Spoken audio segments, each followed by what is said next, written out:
muy honrado con la llamada y por la posibilidad de que me brinden escribir un poco también la postura nuestra, pues se llegan algunas informaciones que no están ajustadas a la verdad definitivamente, falaces. Y esta oportunidad me parece oportuna y pertinente para poder formular las aclaraciones correspondientes. Sí, señor. ¿Qué puntos querés aclarar, doctor? Por En favor, acá voy a ir particular, anotando. querido señor periodista, creo que sos colega abogado también, ¿verdad? Sí, así mismo es, doctor. Bueno, querido Carlos, doctor, la última publicación del Observador en el que refiere que el juez visitó a un condenado a pena privativa de libertad alta para recibir una coima, haciendo referencia al condenado a la sazón Ángel Tranquilino Jiménez, hoy ya fallecido. Esa es una información que definitivamente se aparta ostensiblemente de la verdad, pues mi cliente jamás tuvo ningún tipo de contacto personal ni telefónico con el señor Ángel Tranquilino Jiménez. Entonces, partiendo de ahí, ya formulo el descargo correspondiente y pasaré, si me permitís, con todo respeto, Sí, por favor. formularte algunas precisiones que guardan relación con el caso Adelante, que adelante, lleva doctor. adelante el Ministerio Público.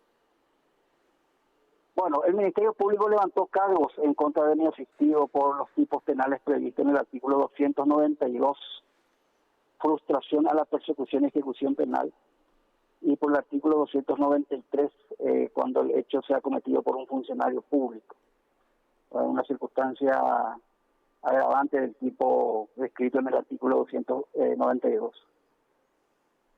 En primer término te diría, mi hermano querido, que la acusación fiscal, como decía, se aparta ostensiblemente del mandato que le confiere la normativa al Ministerio Público, cuál es el de actuar con criterios de objetividad, artículo 54.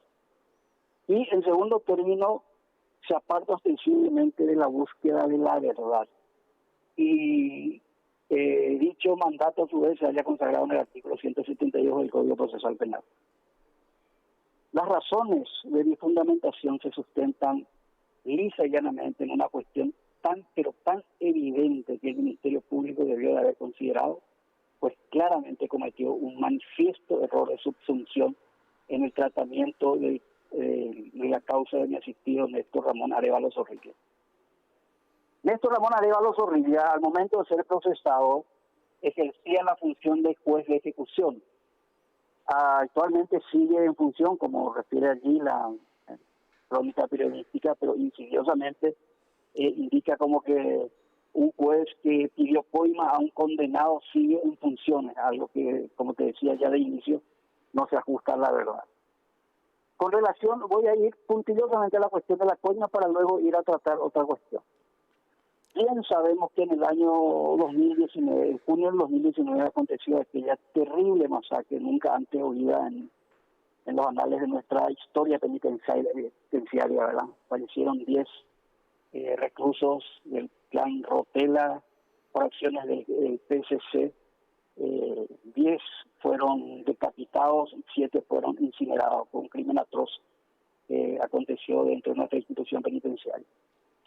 En el marco de aquel sonado caso, el Ministerio Público efectuó un allanamiento a una propiedad aledaña al muro perimetral y manifestó que se enteró allí del funcionamiento de una granja VIP. Y en dicha granja VIP se encontraban 2 personas condenadas con altas condenas en una especie de situación de régimen de semilibertad. Esa es la tesis sustentada por el Ministerio Público.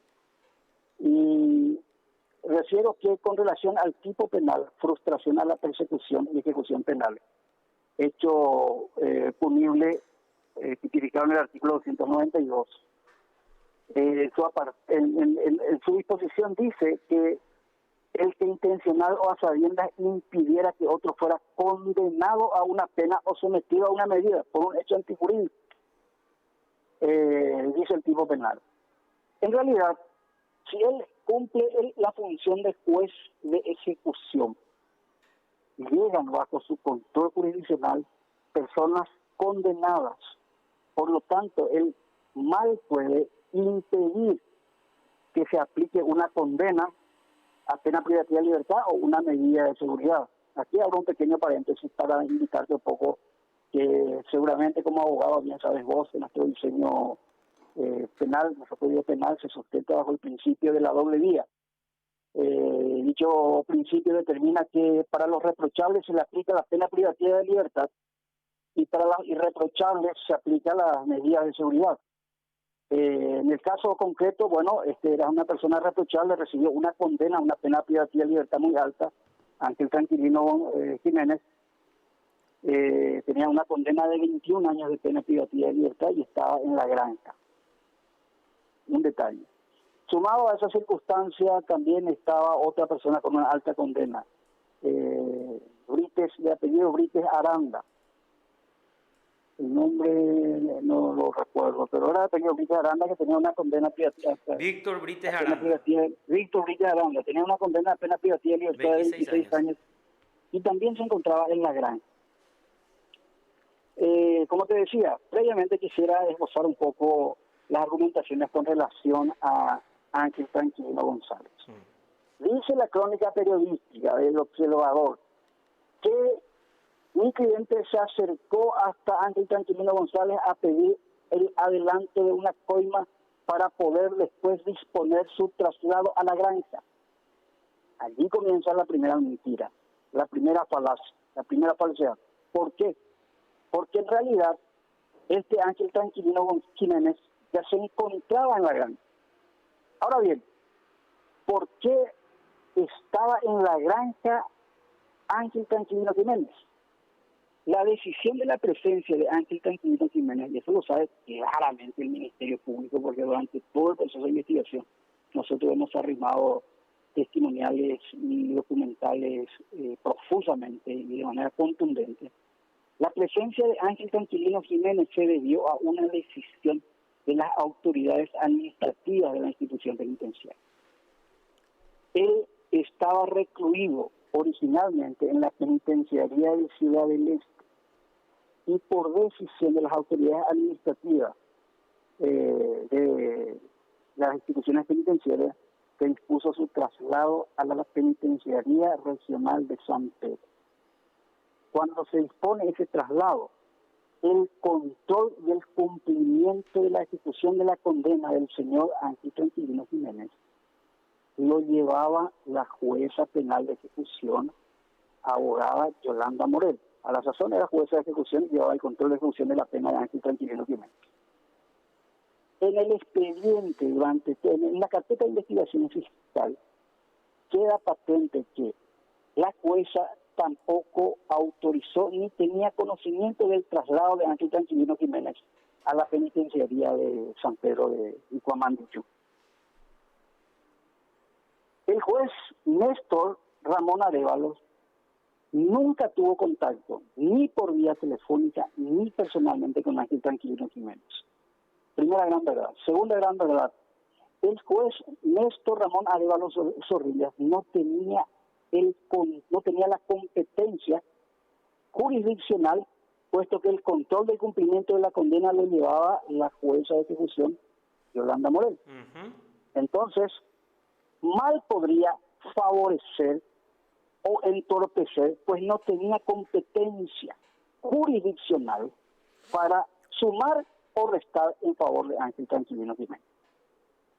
Es más, así como lo estuve sosteniendo recientemente, ni la jueza de ejecución tenía conocimiento de la movida interna administrativa que se había hecho de una penitenciaría a otra. A ver. Entonces, sí. Allí queda patente, hermano querido, que cómo podría haber recibido coima si él no tenía la competencia jurisdiccional ni para favorecer ni para entorpecer la situación de este procesado. Sí, perfecto. Y ahí me permitís leer, ya que vos, como insistís y está bien en el derecho a réplica, que hay una publicación falaz de parte del observador. Pero para toda la gente que nos escucha y que nos está viendo, quiero leer el acta de la audiencia preliminar. Hay botón atender ponerse en de doctor y quiero que me atienda bien la gente, para que la gente saque sus conclusiones. Pe andas a Carlos Benítez las IAINA, pe a leer la PM del acta de la audiencia. Yo tengo que hablar, voy a hablar, voy a publicar. No, ya sé, pero es importante, es importante yo que te la ruego gente... que vos me permitas que yo desarrolle toda mi idea y después puedes agregarle cuantas cosas quieras, inclusive puedes volver a sacar cuantas cosas no, espera. Yo te ruego nomás no, doctor, lo que yo quiero... mi derecho de rectificación. Pero yo pues me tengo que rectificar, el medio pues se tiene que rectificar cuando lo que publica no está en ningún lado. Lo que publicamos está asentada en el acta de la audiencia preliminar. Acá dice, en fecha 12 de junio del 2019, el interno Ángel Tranquilino Jiménez, en una conversación con su abogado defensor, Contacto Montenegro, dice, le comentó que vino a visitarlo el señor juez, quien le solicitó un adelanto de dinero para el viernes, y considerando que será su juez, el recluido refirió que no había problemas en colaborar, atendiendo a que tampoco quiere faltarle, motivo por el cual le consulta si era viable o no entregarle la suma de $3,000 americanos, monto de dinero que no incluye lo acordado con anterioridad. Punto seguido. En fecha 13 de junio del 2019, en una nueva conversación. Yo tengo conocimiento de eso. Yo tengo conocimiento de eso, sí leí. ¿Cómo? Por eso, y bueno, y entonces, ¿en dónde está la falacia de lo que publicamos? Si está acá en la transcripción. Acá dice, Tranquilino... ¿Por qué no lees desde arriba tu información periodística y vas a notar que insidiosamente alude a que un juez, inclusive vos que sos abogado, sabés de que el estado de inocencia es de rango constitucional. Claro, no eso todos sabemos, uno no necesita ser abogado. No, lo que yo quiero aclarar nomás que nosotros transcribimos del acta de la audiencia preliminar que transcribe la acusación del Ministerio Público. Entonces, la Iyaputa, la Ministerio Público, y Orela Orellapúa, si nosotros simplemente estamos transcribiendo lo que dice. Y aparte, otro punto me gustaría, ¿sabes qué? Me gustaría leer contigo entonces. Si me permitís un ratito. Adelante. Voy a mirar para leer junto contigo, porque en realidad la intención mía es salvaguardar, lógicamente, el estado de inocencia de mi asistido. Correctísimo. Y mantener su buen nombre. Sí, señor, que es lo que corresponde. También quiero explicarte un detallecito, hermano querido. Sí, doctor. Que su función administrativa, el juez está supeditado a un riguroso mecanismo de control. Primero está el Consejo de Superintendencia de la Corte Suprema, luego está el jurado de enjuiciamiento de magistrados, y él fue sometido al proceso del jurado de enjuiciamiento de magistrados. Y la decisión que él determinó en esa causa no permitió que él fuera destituido, porque, como te decía, la información que sale en el periódico digital es, hasta si se quiere, insidiosa, ¿verdad? Dice, pues, aquí se afirma, juez que visitó a narco en la cárcel para pedir adelanto de coima sigue en cargo. Esa es una afirmación manifiesta que, como te digo, negamos clara y categóricamente. Si me permitís, seguir exponiendo mi descargo, mi verificación, porque eso no es cierto, él nunca le visitó. Te estoy diciendo que ni personalmente ni por interpósita persona él se acercó a esa persona, ni siquiera, quiero que me escuchen en esta parte, ni siquiera de los audios desgrabados en ningún pasaje se menciona el nombre del juez Néstor Ramón Arévalo Sosa. ¿Y por qué, si vos estuviste en la audiencia preliminar, permitiste que se transcriba esto entonces? Lo que yo estuve leyendo, si estuviste en la audiencia preliminar, vos presumo que firmaste todo el acta de la audiencia preliminar, y eso se transcribe en el acta de la audiencia. O sea, si vos decís que esto no es cierto, ¿por qué permitiste que se transcriba acá? Porque acá dice que Tranquilino le comentó a su abogado. Vos solamente transcribiste los términos de la acusación. Y ahora me preguntás, ¿por qué no dijiste vos? ¿Y por qué no lees la parte de mis fundamentaciones donde va a quedar patente de que todo lo que te estoy diciendo está igualmente plasmado en la audiencia preliminar? Aquí está claramente aceptada la postura que sostiene la defensa y la tesis que sostiene la defensa, ¿verdad? Acá yo simplemente quiero dejar de resalva que el señor Néstor Ramón Arévalo Zorrilla no es cierto que le haya visitado al martes, y no hay constancia alguna, y eso lo dije, y seguramente si lees íntegramente la audiencia preliminar, vas a darte cuenta de una serie de irregularidades que nosotros nos encargamos de sacar de manifiesto. Leí una parte y leí en donde el juez te dio la razón cuando incidentaste y dijiste, esta es una audiencia oral. El fiscal tiene que detallar la acusación, no remitirse a lo presentado. Por ejemplo, ese se me grabó, se me quedó, y el juez te dio lugar y le dijo al fiscal, explique detalladamente y fundamente.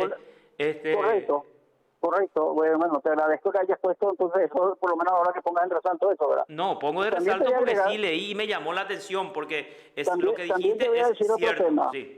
También te voy a decir otro tema. Si lees las fundamentaciones esgrimidas por el juez al momento de rechazar el incidente, ni siquiera someramente consideró las argumentaciones vertidas por la defensa y lisa y llanamente se dispuso a elevar la causa a juicio oral y público.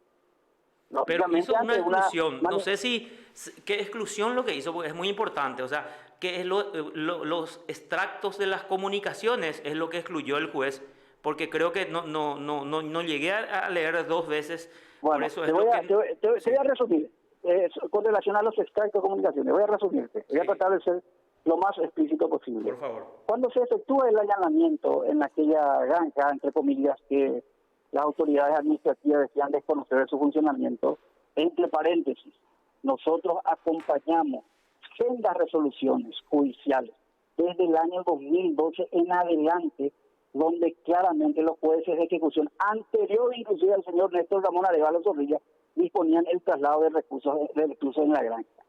Eso va entre paréntesis.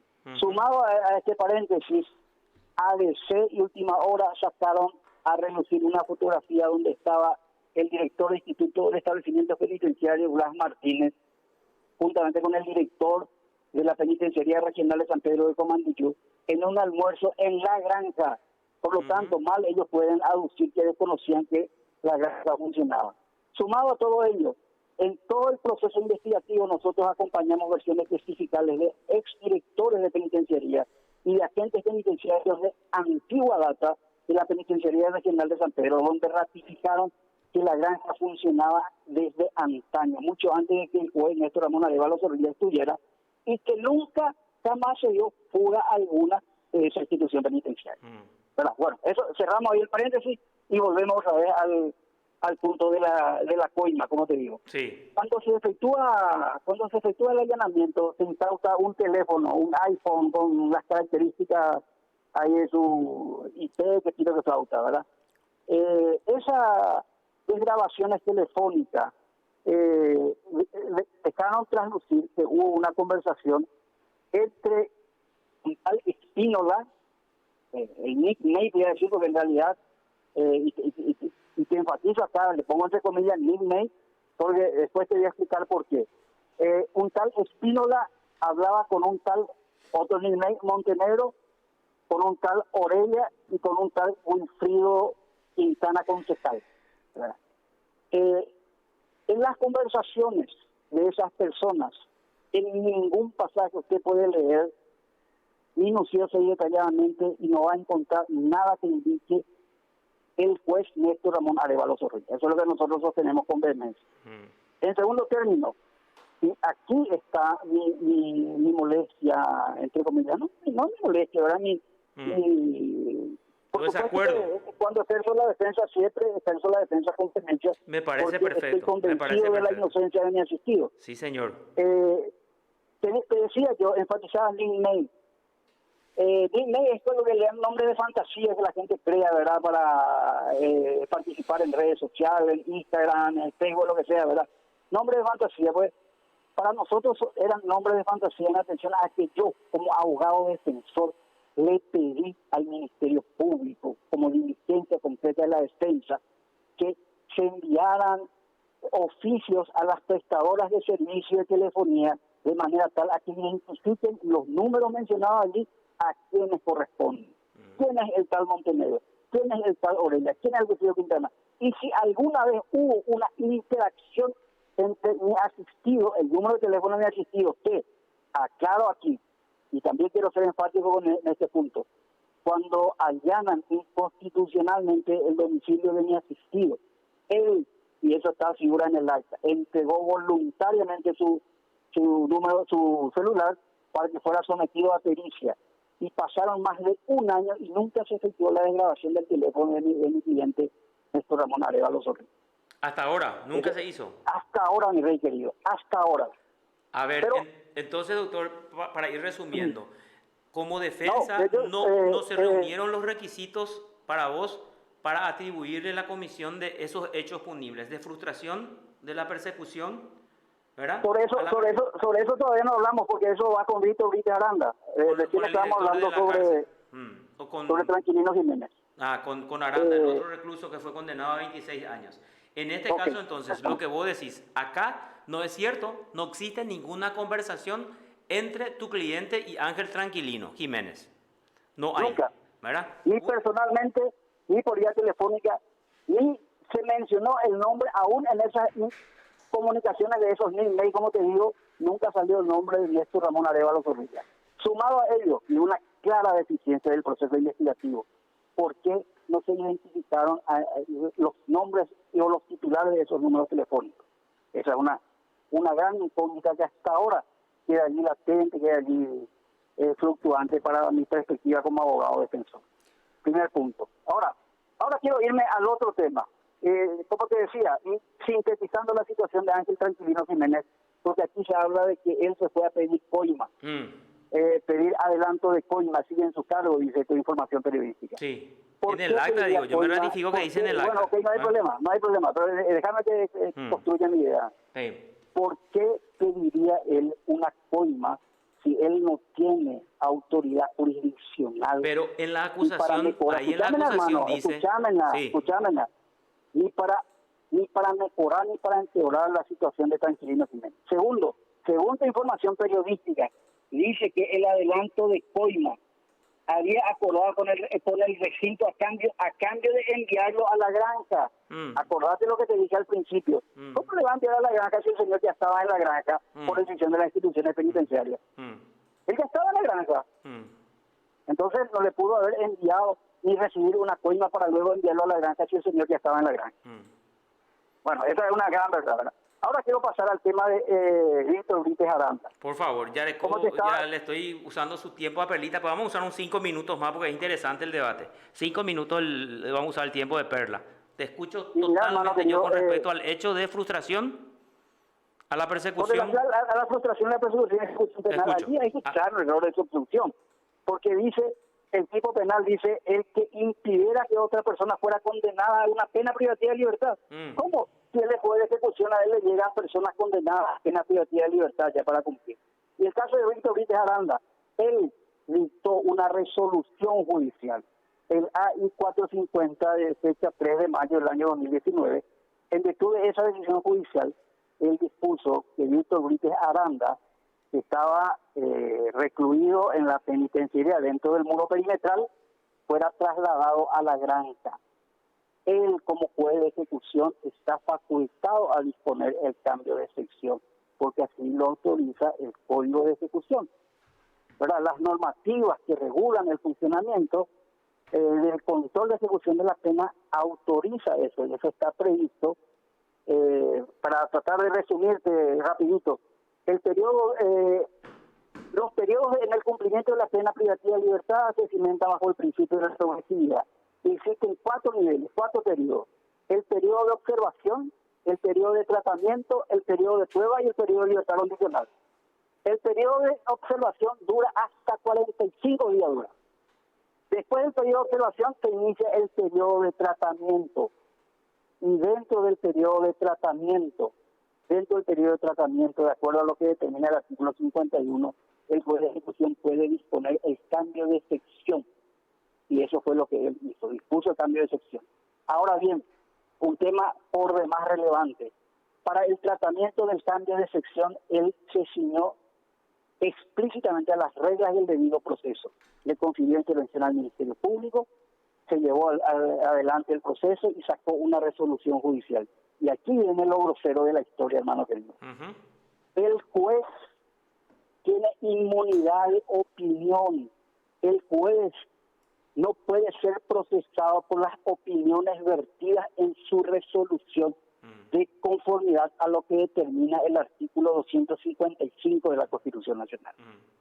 Entonces, todo el libro, desde el libro imputatorio hasta la acusación fiscal, el Ministerio Público transcribió el AI número 450 al 3 de mayo, dispuso el traslado de la penitenciaría de San Pedro a una granja que reconoce por lo menos el Ministerio Público, que está dentro del perímetro de la propiedad del Ministerio de Justicia, pero que no contaba con las condiciones de seguridad para tal efecto. ¿Y dónde se violó ahí la inmunidad de opinión del juez? ¿Dónde se violó ahí o dónde se atentó ahí contra la inmunidad de opinión del juez? Al parecer no me estoy pudiendo explicar bien. La acusación fiscal se sustenta íntegramente en la opinión que vertió el magistrado en su decisión, que fue el AI 450. Él, conforme a su leal saber y entender, asumió esa decisión y que está facultado de acuerdo a su interpretación. Dispuso el traslado a la llamada granja que el Ministerio Público y luego las instituciones, el Ministerio de Justicia y Trabajo dijo desconocer que allí funcionaba una granja y que nunca se autorizó el funcionamiento de la granja.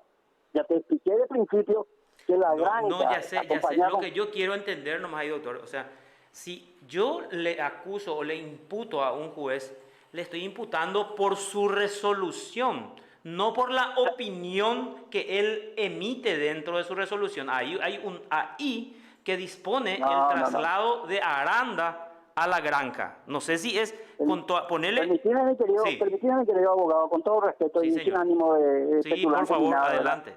Simplemente quiero ponerte de manifiesto lo que dice Eduardo J. Couture. Sí. El juez habla en sus resoluciones. La forma en que el juez se comunica es a través de sus resoluciones.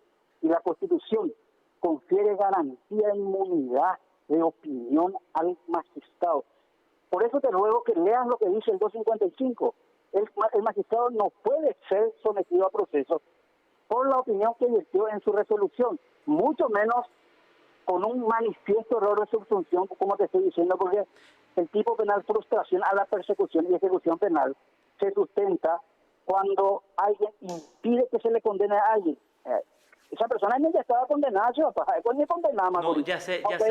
Lo que yo quiero, a ver, esa parte no más interesante para debatir por los antecedentes que tenemos, esa inmunidad de opinión. Operación Anaconda ya imputamos, hay ningún juez por prevaricato, eso ya se debatió mucho. Ahí está. Eso, por ejemplo, ya se debatió mucho porque los jueces, las asociaciones de jueces, querían impedir las imputaciones alegando que se estaba atentando contra la inmunidad de opinión, pero eso no ocurrió. Tenés razón. Entonces, lo que yo le dije al juez, al señor agente fiscal, y eso te va... Si le llamaba a este señor Grisetti, el fiscal Giovanni Grisetti. Giovanni Grisetti te va a decir... No sé si ya presentó y si vos vas a estar de acuerdo. Iba a presentar hoy la unificación, que se unifique. Le iba a presentar un escrito a la presidenta del tribunal, Cándida Fleitas, para que unifique el proceso de tu defendido con el juicio oral. Seguramente se va a tener que obrar conforme decían las autoridades judiciales, pero por de pronto por eso está apelado. Nosotros recurrimos a eso. Eso es lo que quiero saber, porque él aclaró también. O sea, ¿qué es lo que recurrieron ustedes? Volviendo otra vez al punto. Doctor, vos apelaste la decisión del juez, no quedó firme. Claro, por supuesto, apelé la decisión del juez. ¿Vos querés el sobreseimiento definitivo? Y naturalmente, y por eso te digo ese socio, escuchame ni si mienten hacer los enduta. Porque vos le hiciste una gran verdad. Y eso yo le dije al fiscal Giovanni Grisetti. La única forma de que vos habilites un proceso por la opinión que vertió el juez en su resolución es cuando se apartó ostensiblemente y cometió el tipo penal de prevaricato. Ahí dice la fiscal, igual vamos a decir la fiscal, que dice la fiscal, aunque se no dio a recaratulata ella uno es amigo, en todo caso andate por prevaricato si decir que él prevaricó, pero no vaya a decir que él frustró la ejecución de frustración a la persecución de ejecución penal, porque no entra ni no encuadra dentro de la figura de ese tipo penal. Está bien. Ni forzando dentro de ese tipo penal. Y el Ministerio Público tiene que ser objetivo. La Fiscalía? ¿Sabes qué decía la Fiscalía? La Fiscalía decía, la granja no tenía las condiciones mínimas de seguridad. Haengo juez, haengo no jefe de resolución judicial por el cual manifiesta que se dispone el cambio de sección de tal lugar a la granja bajo las medidas de seguridad de la institución penitenciaria. El juez no es custodio, él no puede ser guardia de seguridad. La cuestión de la seguridad compete a la institución penitenciaria. Y reitero, sumado a ello, nunca nadie se fugó de esa institución penitenciaria. Y con relación a Víctor Brites Aranda, hay un documento de capital importancia que exonera absolutamente de responsabilidad a mi asistido. La resolución número 109, que se agrega en el expediente y que está en la carpeta de investigación fiscal del departamento de la institución de establecimientos, de la dirección de establecimientos penitenciarios. ¿Qué dice esa resolución de la dirección de establecimientos penitenciarios? Dice lo siguiente: dispóngase el traslado del señor Víctor Brites Aranda de su lugar de reclusión, Penitenciaría Regional de San Pedro, al nuevo lugar de reclusión Emboscada, Padre de la Vega. Esa es la resolución. Palabras más, palabras menos, pero en realidad la resolución 109 está allí. ¿Qué es lo que queda de manifiesto allí? Que este señor Víctor Brites Aranda estaba en su lugar de reclusión de la Penitenciaría Regional de San Pedro. Y mi cliente nunca favoreció ni nunca dispuso absolutamente nada que vaya a frustrar, como ya te dije de entrada, el cumplimiento de la condena ni la ejecución de la condena. Ahora, otro tema, otro tema acá para cerrar ya, para cerrar te quiero decir otra cosa. Hay un informe que elevó el juez en lo civil y comercial, que fungía como juez penal de garantía por las inhibiciones que se dieron, ya que era juez de la zona de Néstor Ramón Arevalo Torrijos. Hay un informe que elevó a la Fiscalía a la Fiscalía General del Estado, donde manifiesta que la audiencia preliminar en el presente proceso penal se suspendió en 25 ocasiones, de las cuales la agente fiscal ha solicitado la suspensión en 13 ocasiones. El abogado Berli Guzmán Torres ha solicitado en 9 ocasiones. En 6 ocasiones pidió Alberto Ramón Orelia Notario, y en 3 ocasiones pidió el abogado Néstor Ramón Arevalo la suspensión. 13 veces la Fiscalía... Que voy a anotar. ¿Cuánto? 13 ocasiones pidió la Fiscalía. En 3 ocasiones pidió la suspensión la Fiscalía. 13. Si querés, yo te voy a enviar el resumen del informe vía formato PDF. Dale. A este número de la producción. Para que vos tengas a vista. Dale, doctor, fue un gusto enorme. Vamos a seguir y avisarnos cualquier tema que tengas para debatir, que es interesante. Pero con gusto, yo agradezco mucho la oportunidad que me brindaste, siendo mi más respetuoso saludo profesional como colega, como abogado. Creo que se materializó aquí el derecho de rectificación y agradezco infinitamente esta oportunidad. A las órdenes, doctor, que tengas una excelente tarde. Muchas gracias. Igualmente. Hasta luego. El Observador. Un análisis con la verdad. Bueno.